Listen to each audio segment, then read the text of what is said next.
కడప జిల్లా పులివెందుల ప్రాంతం చీనీ తోటలకు పెట్టింది పేరు. ఇక్కడ ప్రధాన ఉద్యాన పంటగా చీనీ పంట సాగులో ఉంది.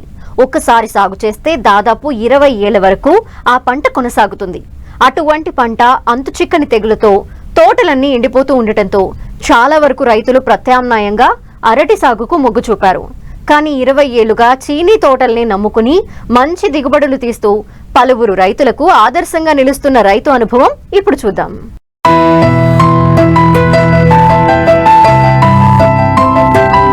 చీనీ తోటల పెంపకానికి ప్రసిద్ధిగాంచిన పులివెందుల మండలంలో నేడు ఆ పంట సాగు చేసేందుకు రైతులు ఆసక్తి చూపడం లేదు.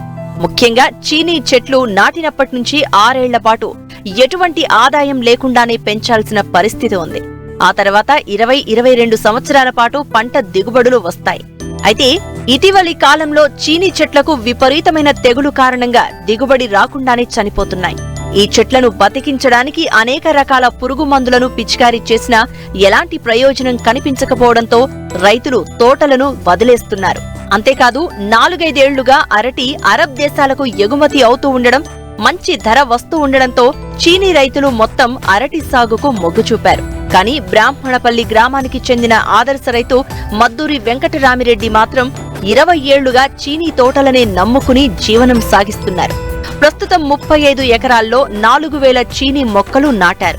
అందులో 10 ఏళ్ల క్రితం నాటిన మొక్కలు 1700 ఉండగా 4 ఏళ్ల క్రితం నాటిన 1200 మొక్కలు, 3 ఏళ్ల క్రితం నాటిన 1200 మొక్కలు ఇలా విడతల వారీగా ఉన్నాయి.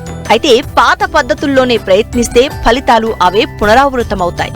అందుకే నూతన సాంకేతిక పరిజ్ఞానాన్ని ఉపయోగించుకుని అద్భుత ఫలితాలు సాధిస్తున్నారు రైతు. వీళ్ళు అనుకునే దానికన్నా చాలా సింహాపురంలో చాలా పెద్ద రైతులు, చాలా అనుభవస్తులు ఉన్నారు. నేను కానీ చీనా చెట్లలో మా నాయన టైంలో ఉన్నాయి, నా టైంలో ఉన్నాయి.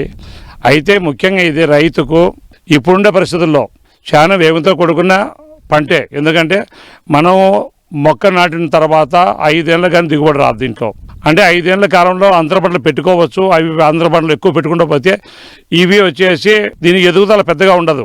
2 ఏళ్ళు 3 ఏళ్ళు పెట్టుకొని దీనికి ఎదుగుదల బాగా చేసుకుంటే 5-6 ఏళ్లకు మంచి పొజిషన్ వస్తుంది. చీనా చెట్టు అనేది సంవత్సరానికి 1 పంట 2 పంటలు వస్తుంది. ఇది 2 పంటలకు కలిసి 10 టన్నుల కన్నా ఈల్డ్ రాదు. అయితే ఈ ప్రాంతంలో అరటి ఎక్కువైంది కాబట్టి అరటి మీద మక్కువతో చీనా చెట్లను చాలామంది రైతులు అనవసరంగా బాగా నోటికాడికి వచ్చినవి సంపాదన తెచ్చిపెట్టే టైంలో మనలాంటి వాళ్ళమందరం ఈ చీనా చెట్లు వద్దని చిన్న పంటలు పెడితే ఏం రాదు. నీకు చెట్టు పెట్టేటప్పుడే ఆలోచన చేయండి. నేను సాకి ఏదన్నా కానీ నిబ్బరంగా దీంతో ఈల్డ్ ఆదాయం తీసుకుంటారనే వాళ్ళు పెట్టండి. దయచేసి మంచి భవిష్యత్తు ఉంటుంది. ఈ కడప జిల్లా, అనంతపురం జిల్లా, ఈ రాయలసీమలో ఎవరైతే చీనా చెట్లు పెడుతున్నారో వాళ్ళందరికీ చీనా చెట్లు పంట మంచి భవిష్యత్తు ఉంటుంది.